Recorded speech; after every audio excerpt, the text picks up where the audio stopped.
Now, your local weather with the KX Storm Team.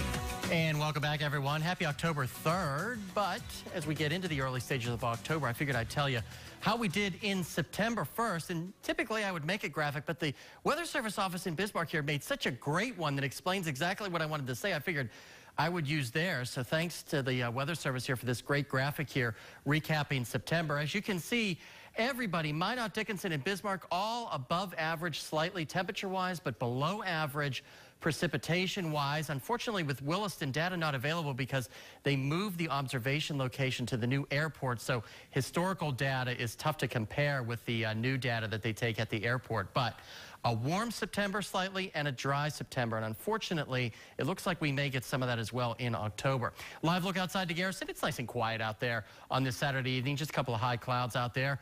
Got a nice comfortable temperature, 55 degrees right now in Garrison with some light northeast winds at 6 miles an hour. The sun beginning to set over the Harvey area and the northeastern portion of the state. Also not too bad, a little bit chilly there, 52 in Harvey with an east wind at 10 miles an hour. So you might need a light jacket if you're headed out to church or dinner tonight. The satellite radar picture, we had a couple of showers sliding through the James River Valley earlier today. They have since pressed well off to the south. In fact, if I zoom it out here for a look at the country, not a lot of action going on right now. Just a couple of some rain across the Great Lakes area and then some thunderstorm activity down toward the Florida Panhandle. But everybody else west of the Mississippi River basically is nice and dry on this Saturday evening.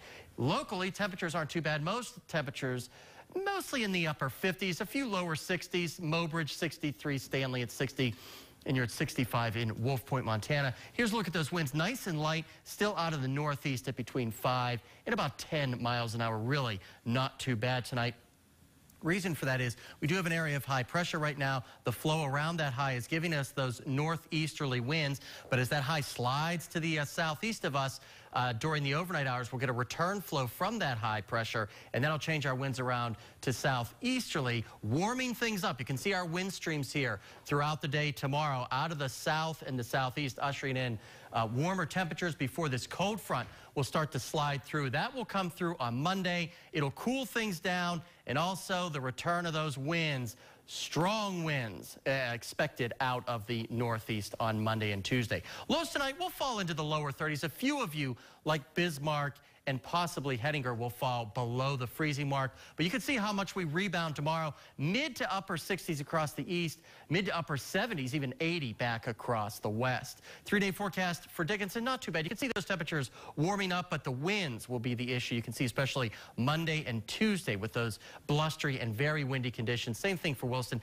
Maybe an isolated sprinkle in the early morning hours of Monday. And here's your extended forecast for the capital city. A very windy day on Monday with those wind gusts to about 40 miles an hour. And then we kind of stay warm, warmer than average for this time of the year, about by 10 degrees or so. So it'll feel like late summer or very early fall out there.